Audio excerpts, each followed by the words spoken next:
BestBookBits.com presents Take Control of Your Life with Mel Robbins. Mel Robbins is back, the international best-selling phenomenon and creator of the 5-second rule, and Kick-Ass with Mel Robbins returns to help you tackle the single biggest obstacle you face, fear. This life-changing Audible original features a powerful mix of one-on-one life coaching sessions and a personal narrative with vital takeaways that you can start using immediately. With humor and wisdom, Mel Robbins expertly tackles the fear of change, rejection, and being alone, as well as imposter syndrome and feeling trapped in the wrong career.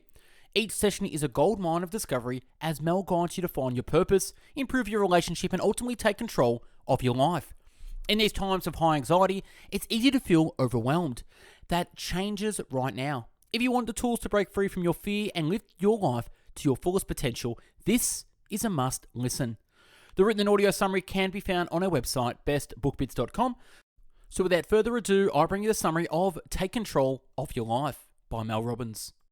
The author says this is a book that's going to teach you how to win the mental game by silencing fear. If you can change your response to situations that make you nervous or scared, then you will change how you think. You will win the mental game and you will take control of your life. The only thing that makes you feel out of control in your life is fear. You have allowed fear to teach you to think in ways that keep you stuck and that undermines your courage. Fear comes down to one thing: control. You feel nervous or afraid at any moment when you sense you're about to lose control. The irony, it's your desire to keep control that is actually screwing things up. 3-step method that will help you change where you are struggling. First, you must identify what you're scared of. Second, you've got to see the unique way you silence yourself or run whenever you feel nervous or afraid. First person is Dan, who is a teacher and his greatest fear is having regrets in his life in regards to not being able to fulfill what he wants in life. Pick a field or area to study that you enjoy and that makes you light up. Don't focus on trying to do the right thing because it gives you a false sense of control. Session 1. Dan. Teacher, greatest fear and regret not doing what he wants by the time it's too late. Mel says that she believes a lot of people get to teaching because they love learning. But the trap is when you're teaching the same thing over and over, at a certain point, you stop growing. A study showed that the number one regret people had near the end of their life was that they wish they stopped worrying so much. The worry comes from fear and stops them from doing what they want to do. We worry about the stuff that will never happen, causes us to not do things. At the top of Maslow's hierarchy of needs is the need to grow, which is what causes a crisis in us when we are in our 30s, 40s, and 50s and recognize our mortality. Thinking about something is very different than doing it. Thinking gives you a false sense of control. It is an illusion that you're working on something. Research shows that fantasizing about your goals actually saps your energy and leads to decreased motivation in achieving them. First takeaway: anytime you catch yourself overthinking, follow the fear. What am I afraid of? When you feel out of control or afraid, don't speed up, slow down. Busyness gives you a false sense of control, but it's not going to get you the results you want. There's something about slowing down and tuning in that brings the truth to the surface. There is research that shows why long walks in nature helps your nervous system and your brain focus. This explains why she has breakthroughs during walks. If you want your dreams to come true, it starts with the courage to state it. You have to be able to state it in order to create it as your own. You change your life inch by inch, brick by brick, not mile by mile. Brick by brick helps you focus on steps rather than thinking about the huge picture. Every move you make forward in life is going to be valuable. We are obsessed with thinking about the big stuff, but you can only control the small things.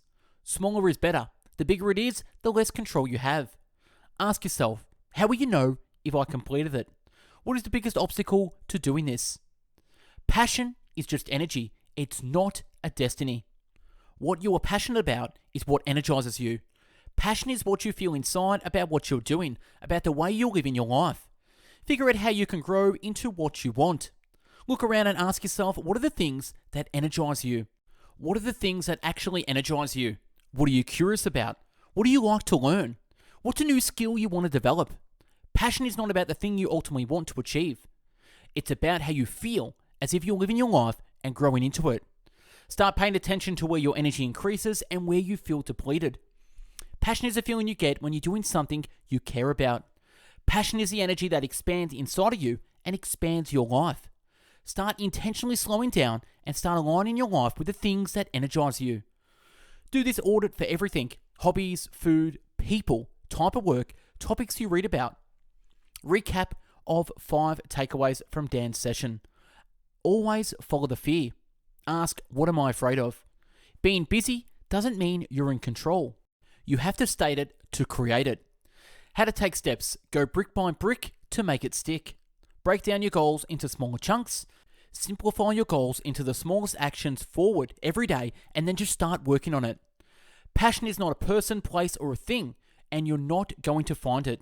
You're going to follow the energy and grow into the things that interest you. It's all about the pursuit, not the end game. Perfectionism is a defense mechanism. Whenever you're focused on perfection, your life is probably out of control. Session number 2, Heather, 29, New York City, marketing, engaged. Book reference, Mindset by Carol Dweck. She's telling Heather that it's important to teach kids the growth mindset, where effort is more important and you have the capability to learn new things through hard work, creativity, and resilience. Takeaways from regarding perfectionism. In order to gain control, you must follow your fear. Ask, what are you afraid of, and what do you do when you're afraid? The secret to mind control is body awareness. Feeling out of control begins with your body, not with your mind. Fear triggers a physical response. Research and studies show that our bodies are designed to sense things around us and send signals to us about safety or threats, and our bodies are always communicating with us, even before our minds react to any perceived threats. A study with rigged decks of cards proved that our bodies figure out what's happening faster than the conscious brains do. First, slow down and slow your breathing. Maybe walk around and count forwards or backwards from 90. You can also hug someone for 90 seconds. Just make sure it's someone you know, because that will be a long, awkward hug. You don't have to experience trauma to be paralyzed by fear.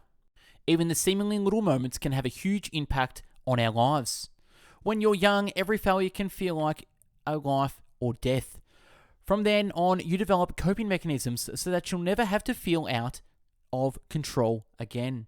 Being hard on yourself and self-criticism is actually a coping mechanism to protect yourself from being hurt.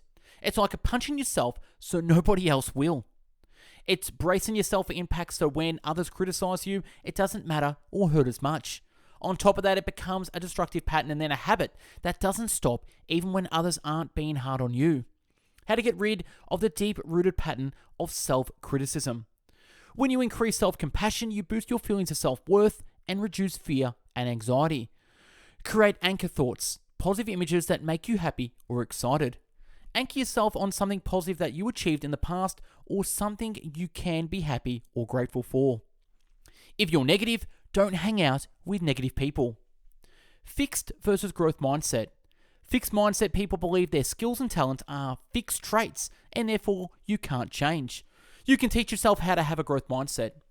What you believe is that your talents and skills can grow with time and experience. You have to prioritize learning, growing, and trying over seeking approval, perfecting, and succeeding. Focus on the process instead of the result. Focus on the process instead of the result. As a parent, reward the actions and effort, not the traits. If you want control, expect to hear no. Kevin Hart gave a speech and told students he's successfully because he's heard 3,607 no's and he kept showing up and began expecting them. The game is showing up at how good you are. It's a numbers game. With a growth mindset, you hear a no, learn from it, and keep moving forward. The only thing you have in this world is your willingness to try. You are 1,000% in control of that, and you'd be better get comfortable with it. Climbing the ladder doesn't make you happy. It only gives you a fake sense of control. Session number 3, Rosa, mother of 3, secondary teacher, Canadian, divorced.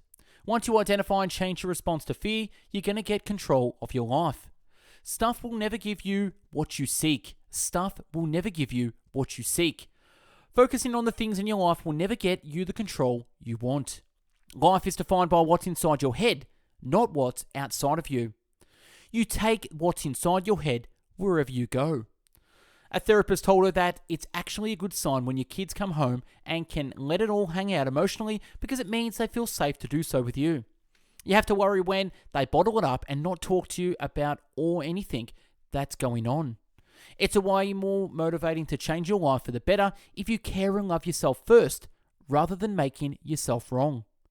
This is why giving yourself grace and compassion is such an important first step. Focus on the side of it that's about being kind to you. Excuses mean fear is winning. There are two kinds of people in the world: people who see the opportunity and people who see the excuse. You either see what you want or you see all the obstacles in between you and what you want. Instead of asking yourself what's wrong with me, ask yourself what happened to me. Takeaway: anytime you got an excuse, that is fear talking. The excuses make you feel like you're in control, but no change will happen until you break through them. Session number 4, Casey, 28 years old, Detroit, Michigan, recently engaged real estate agent. His greatest fear: being labeled and separated from the pack. Sometimes we have an imposter syndrome because we haven't fully embraced who we've become. When you own your story in a different way, it becomes something powerful for you, not done to you. Mel said one of her all-time favorite lines she's ever heard anyone say: "Who I was does not dictate who I am and who I'm becoming." Own the fact that all the change is going to come from you. The hardest thing for most of us is to just be ourselves and try not so hard to fit in. Have a learning disability can be a struggle in school, but it is an advantage in life. It's an advantage to learn differently because your learning style forces you to be a creative thinker and problem solver. You can see things other people can't see because your brain thinks differently. Your learning difference can make you more resilient in the long run. It's a struggle, but you get used to failing. You get used to trying over and over. You get used to understanding that you have to work a little bit harder and differently than anyone else. That will pay dividends in your adult life. If your child has a learning difference, you must be the safe place for them when they get home. Always praise the effort they're putting in. Growth versus fixed mindset. Reward the work and focus on creating a growth mindset. Be the advocate by utilizing tools and resources to help them adapt, but more importantly, to being their advocate for doing more of what they're good at. Remember that it will get better. Takeaway: introverted versus isolating yourself. It's all about energy. Studies even show that introverts tend to be better leaders. Authenticity limbo. You know you're not the old version of you, yet you haven't fully embraced the new version of you. Communicate your change through your actions, not your words. Session number 5, Amy. 46 years old, Michigan, married, 4 kids, insurance. Being a social chameleon is a psychological term that means you change your personality in order to fit in. Lies always catch up to you, and so does blending in. Learn how to trust the guidance system that's inside of you rather than waiting for someone else to figure it out for you. Your internal compass always points in the direction of things that you're interested in, curious about, or energized by. Takeaways: you can feel out of control and still take control. Recognize when you're being a chameleon and hiding in plain sight, and unresolved issues follow you. Session number 6, Cassandra, Washington, not married, 3 kids. Her biggest fear is that she doesn't know how to have a functional, committed relationship with a man. You don't hurt people because you love them. People's actions say that they don't love you because they can't. Some people are not capable of giving love or being in love. Love is getting control of your anger. Love is treating people with respect, dignity, and kindness.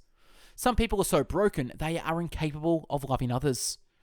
Victims of abuse mistakenly categorize the trauma these people caused as love. Be aware of your own emotional landmines. It is hard to see the patterns in your own life until you follow the fear and you respond to it. Your judgments are created by your own perception, not the truth. Takeaway: judgment comes as a result of hurt. Decades of distance can be erased with one phone call. Main ideas and themes: always follow the fear by asking, what am I afraid of? You can change your life inch by inch, brick by brick, not mile by mile. What you're passionate about is what energizes you. Perfectionism is a defense mechanism. Being hard on yourself and self-criticism is actually a coping mechanism to protect yourself from being hurt.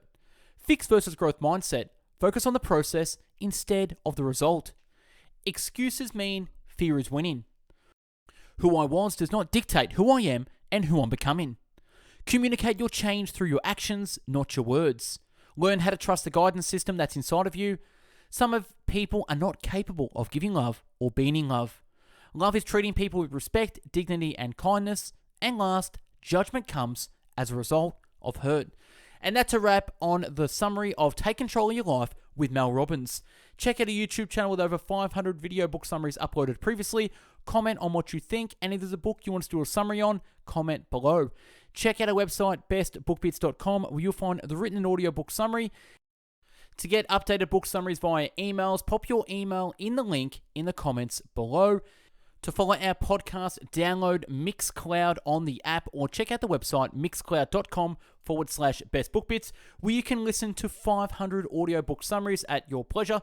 Follow us on Instagram for daily motivational quotes and book summaries. Thanks for watching and listening. Hope you got something out of this. Go out there and take control of your life.